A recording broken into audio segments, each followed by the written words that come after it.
Hello, this is DK, and today I'm doing a style practice, and I'm going to be drawing a character of mine in an anime manga kind of style. I'm starting out with some basic shapes here, and I have the line for the eye is just about at the center line of that top circle, and then the line for the eyebrow is just above that. And at the bottom of that circle is the line for the nose, and about a little over a third of the way down, maybe half of the way down, is the line for the mouth. And I'm going to be adjusting the eyes later on to make them a little bit larger because I'm, again, practicing sort of an anime-ish style. Although I'm not entirely certain how well I pull it off, I think it does turn out cute in the end. I also adjust several more per proportions. I make the body a little bit larger later on, as well as making her entire proportions a little bit smaller. I kind of squished them down because I felt like towards the end her face was a little bit too long for what I was going for. I really enjoyed this loose line art style. I didn't want to go super into very clean line art because I'm just practicing here, and I don't really want to spend too much time or get too invested in the piece. Although I have a habit of always doing that anyways. I really love loose, sketchy styles, but I have a lot of trouble actually creating a loose, sketchy style because I tend to not overwork a piece, but I wind up trying to get too much detail in there and then losing what I was originally going to do. So this isn't the typical sort of work that I will be posting maybe occasionally, but I really want to get some good quality illustrative and tutorial style videos on this channel. I'd like to talk about what you can expect in the future from my channel. I know I've been MIA for a couple weeks now. Life got really busy, but I'm trying very hard to make sure that I have enough content that even if life gets busy again, I will still have some backup videos. Next week, I'm going to be posting a digital tutorial on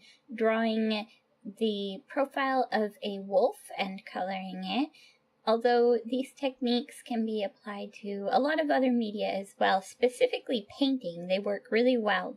And then after that, I'm going to be focusing a lot more on getting some very high quality illustration pieces, and I'm going to show you the way that I go about creating full illustrations in Photoshop, but I will also be doing the occasional painting time-lapse and tutorials and other medias as well. I would like to do some more challenges that I find them very fun, and especially the 3-marker, 1-marker type challenges, and I've already done a draw this again, but I wouldn't mind doing another one at some point in time. So in the future, I'm going to be doing a lot more full pieces, and I'm hoping to get down to the nitty-gritty of what I'm actually doing while I'm working on the piece. I also plan on doing some live streams on Twitch, and I'm going to be announcing those on YouTube when I do them, and I really hope that people enjoy those. They're oftentimes just going to be sketching sessions or not necessarily something that I'm going to be posting a video about, but sometimes they will be stuff that you'll be able to see later on the channel as a time-lapse version. Okay, so back to the artwork that I'm working on.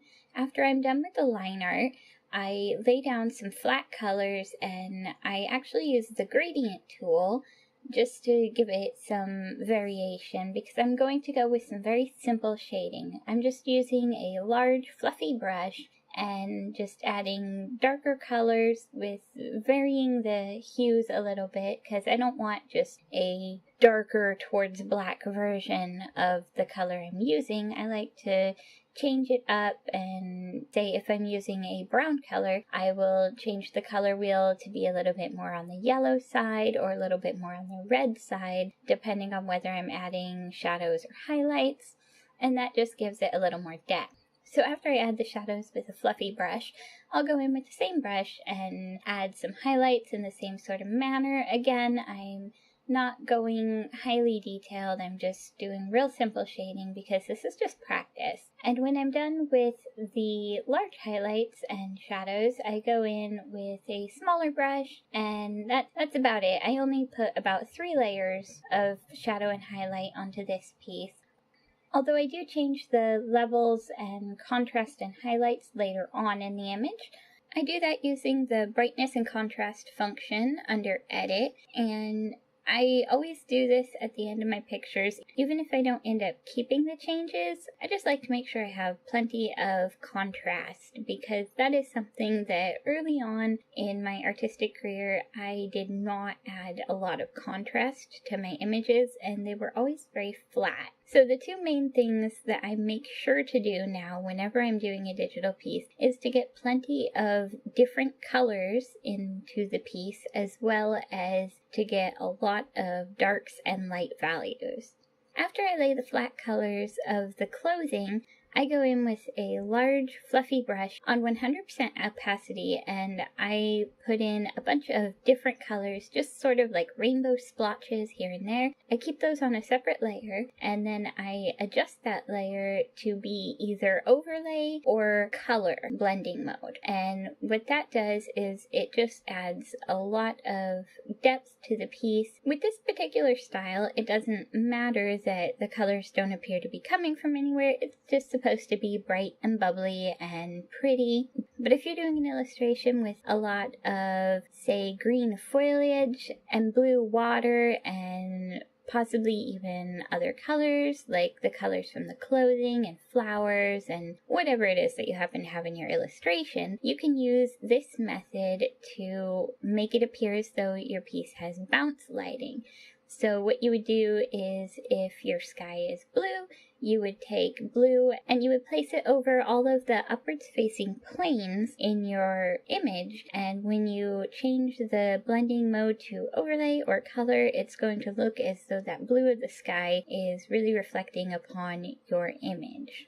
So I think that is about the last thing I do after I color the line art, which I think gives it a nice soft feel. If you enjoyed this video, go ahead and give it a thumbs up.